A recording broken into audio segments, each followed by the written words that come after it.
made a comment, and he was doing a radio interview. I think I was when I was living in San Antonio, and he said they were like, "How do you like grocery shop and stuff?" He goes, "I just put a ball cap on." Right. Like I just put on a ball cap, go to the grocery store, and nobody recognizes me.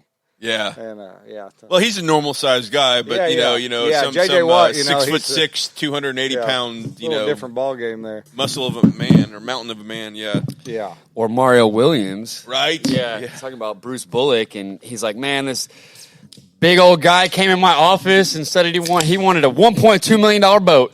Like, man, this must be Mario Williams. No, but he already knew, obviously. But yeah. Well, the funny thing was, he was still a little kind of iffy about it, and then like during that process, Mario Williams signed like $100 million contract. Yeah, huge deal. He's like, okay. Yeah. So as soon as he signed the deal, they had already talked about the boat. He wanted to get it, all this stuff, and then a few months went by, and then Bruce said he literally saw on the news Mario Williams $100 million deal. He said 24, 48 hours, 1 week later, whatever. It wasn't very long. Hey, Bruce. Oh, you ready for that boat? Hell yeah. Go ahead and add the alligator seats that we were talking about. Oh, he went straight custom, dude. Yeah. He flew. Bruce took him up to the factory, up to MTI, right? And St. Louis, maybe? MTI in St. Louis or Kansas City. Somewhere, and man, Mario Williams sat down with the CAD guys, and they came up with the wrap on the boat and the seats. He had his thing embedded in the seats or embroidered in the seats, his logo or his initials or whatever. Yeah, it was probably like $1 million boat that turned into a $1.2 million boat real quick, I remember hearing when J.J. Watt signed his $90 or $100 million deal, he Googled, like, what do rich people buy? Like he did, he kind of was like, yeah. What do I do now? A go fast boat. Yeah. We, a guy I worked with, actually, back then when I was doing air conditioning, his son, who was probably 20, 21, was at the Astros game, sitting with J.J. Watt and I don't remember the other guy's name. He was a linebacker. Went on to play for the Eagles. But anyways, he was sitting like in front of him. Oh, D'Amico Ryans. No. Maybe. No. No, he was a white guy. Okay. Fair enough. Anyways. Not D'Amico Ryans. Yeah, not D'Amico Ryans. But he did actually go to play for the Eagles, by the way, and was a linebacker. So he and one of my favorite Texans of all time. He was a wild guy. We ran into him at the Crown Royal. Oh, I know who you're talking about. Oh God, what's his name? Defensive end. Yeah, Connor Barwin. Connor Barwin. Yeah. We partied with him in the Crown Royal booth one year at the Houston barbecue cook-off. He just seemed like a guy that'd be fun to party with. He had a mohawk and all that. Oh wow! So my buddy's son's sitting there like next to him at the Astros game. This was back when like the Astros were like, you buy a hot dog, you get 4 beers free. Just please. Oh God, yeah, wow. Please come. I'm telling you, they were doing like 50-cent beers or some shit at one point. Like, we'll give you a case of beers if you come.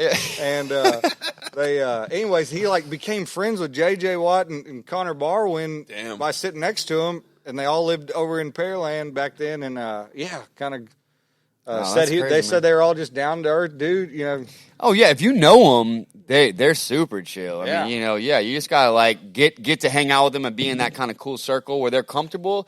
When it's just that you meet them in a public place, it's completely different than when you're maybe hanging out with them at a friend's barbecue, and they're like, "Hey man, I'm JJ. I know, bro, but like, like, whoa, way different." Yeah, right. Yeah, that's cool. Connor Barwin. Yeah, I hadn't thought about him in a while. Yeah, I haven't hung out with any, I guess celebrity football or baseball athletes like that, but some extreme sports athletes I've, got to hang out with. And yeah, it's completely different when you're at an event and you're racing with them than when they're just like on TV or something, like take someone like Troy Corser. I mean, world known like motorbike, two-time, all sorts of motorbike, GP, superbike, all sorts of different stuff. Two-time like world champion. I've literally done lessons with guys in Houston that are like, yeah, Troy Corser jet surfs, right? I'm like, how do you know Troy? And they're like, I'm from Australia. Yeah. And they're like, I've been following him my whole life. And literally the owner, Martin Shula of Jet Surf, used to have a picture of Troy Corser on his wall, like as a kid, like his idols and shit, racing and stuff. And I hung out with him. I've hung out with him 3 or 4 times. I've got to hang out with him for 2 hours one time, just me and him, just walking around a jet ski race, just bullshitting, talking shit. And, man, it's completely different when you go up and meet somebody and it's a different case scenario, or when you just happen to meet them and you're hanging out with them and then you start talking about life. Man, I know everything about Troy Corser. Yeah, where he lives in United Kingdom, and I mean, I'm going to go ride with them, and it's just so crazy how down to earth they can be in certain case scenarios. Right. Not that he's like a dick in the public, but maybe he's more standoffish, or he's just like, hey, what's up, and moving on. I got to just talk with him, man. It was so cool. Yeah, and other guys too, but Troy Corser is probably the biggest guy I've hung out with. Most of them, I mean, we know normal people that can be dicks too, right? Mm-hmm. Like, there was an Astros player, and he was a big. I grew up showing cattle at the Houston Rodeo and all that. Yeah. Well, like Brahma cows, there was this one guy, I don't remember his name, but he was from Nicaragua or somewhere down there, and he had in his contract where during spring training he got off for 3 days to come to the Houston Rodeo to watch, because we had the National Brahma Show at the Houston, and that was his deal. He's like, but he wouldn't sign autographs or nothing, and he would say that, he goes, I don't want to come off as a dick, because if I sign your autograph, now I got to sign his, and next thing you know, there's 100 people. He's like, I'm here for work for my ranch back home. Yeah. So right. And he's the ranch that paid for his career. Blah blah blah. Yeah. And he was like, so I don't want to come off as a dick, so I just tell everybody no. You know? And, anyways, you can. I'm sure. Like, I'd probably be a bad famous guy. Yeah, I don't know, man. It's hard to say. Yeah, if you're just you are signs. Oh, come on now. Extreme sport. Maybe one day. Extreme international water sports competitor Jordan Devlin. I'm not lying, guys. If I get the right sponsors this year and I compete in the Moto Surf World Cup, all 6 races, I could possibly be the number 1 moto surf racer in the United States. That's nice. But it's getting to all these events. That's what you don't realize about these pro guys. They're really good. I'm really good. But if you don't race, if you don't compete, you're nobody. You got to have the rankings, the statistics, the numbers, right? You got to make it to these events. Sponsors. Absolutely. Yeah. So, if I was able to make it to all 6 races and I was able to make it in the top 15 of the races, I would be the fastest jet surf guy in the United States. But so nobody's really, taking it to that level. There's guys racing like that in Europe, Asia. There's been guys that have dabbled in it in the States, but nobody's ever made all the races, I was 5th in the U.S. in 2019, nice. And then 2020 2020 didn't happen. 2019 I was 5th in the U.S. and I don't know what I was ranked in the world. Doesn't really matter, but I really think I could be a top 25 rider if I made it to the races and got the points and didn't screw up. And, you don't have to be the fastest every time, but you get the points. It all adds up at the end of the season, and then you get ranked, and that's racing. It's not one guy that had the best day of his life is the fastest guy. It's the guy that was the fastest all year. Consistently. And finishing the top 5 every race. Every race, and the endurance and all that. And I love that about racing. That it's more about the endurance and multiple things. Yeah, it's not just one race, you're the best in the world. That's not how it works, bro, because you had one good day and all these other guys' boards broke down or they got injured or whatever, so, yeah. So, quick question. Are you all riding the same boards, different motors? So, when you race, you're all on race titanium. So, gotcha. Everybody's got the 100cc motor. They've got the titanium exhaust. Not forever. Now, pretty much at that high level. Now, I've raced, as you can see there, I've got 6 or 7 pro men's class races. That's a 2017 90cc non-tie race board.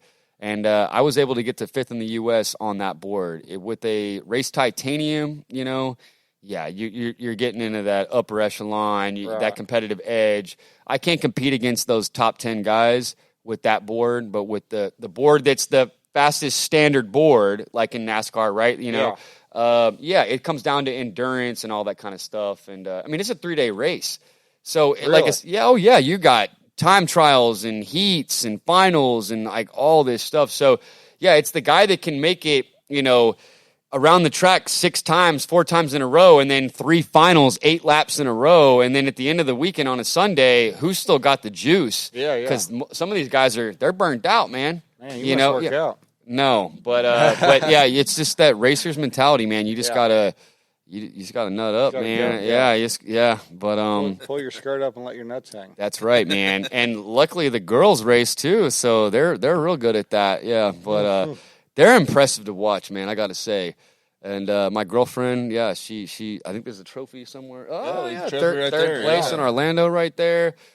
Somebody at the shoot today was like, man, she's really good. And I was like, well, she has won a competition before. Well, not won, but, you know. She's medal. She medaled. She podium, was, she was on the podium, baby. Yeah, so I haven't made the podium yet.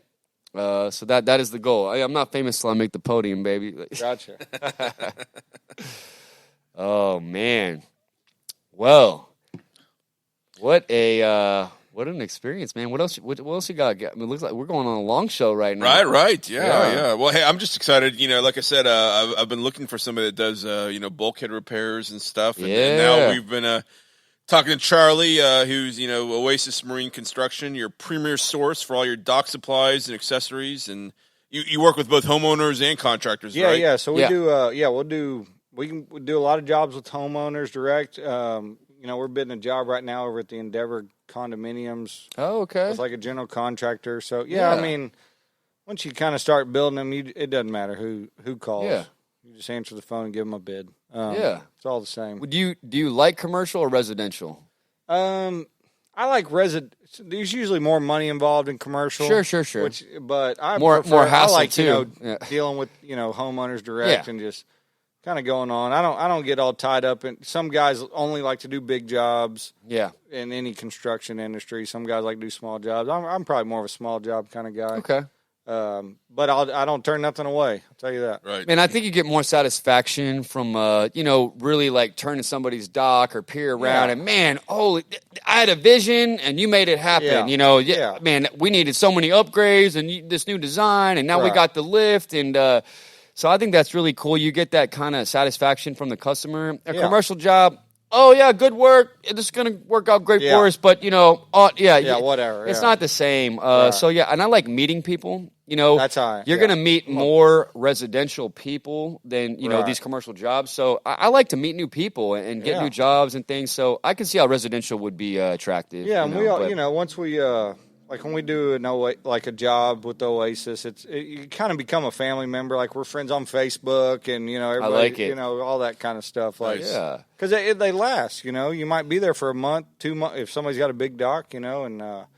So well, they might see, hey, oh man, he's, I didn't know he was doing that salt's gone thing, and now we need to have him come back and do that, or things like that, or you, like you said, you build that rapport, and a few years from then, I mean, instead of them calling somebody else, hey, let me call somebody I've worked with and I know that I'm friends with. That's a big deal. I get a lot of calls from people that they'll sell. I didn't know who to call. I found you on Facebook or whatever. Yeah, and then or they, hey, I've been calling a bunch of people and nobody's called me back. I don't know what it is about the dock business or maybe all construction, but.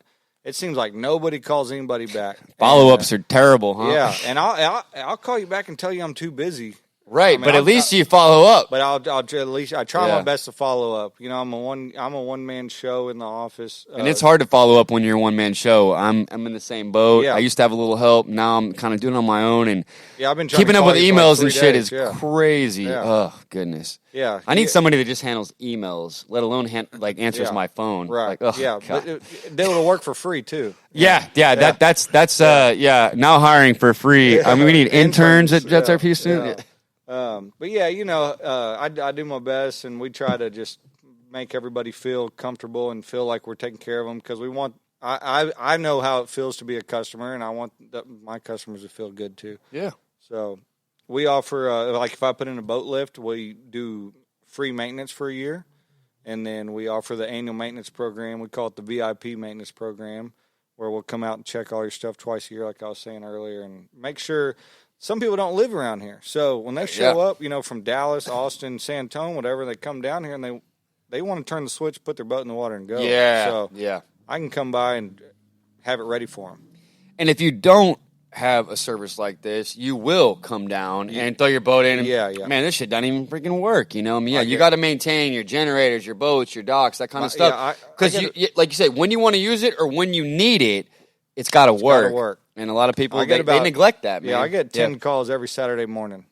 When can you be here? We were going to take the boat out this morning, and but we can't get the lift down. It's all rusted out. What do we do? Yeah. Oh, shit. And the last thing you want, God forbid, a cable break, somebody gets hurt. Yeah. How often does that happen? Man, where people just like neglected to the point where they're just like, dude, this is not safe. Yeah, I mean, you know.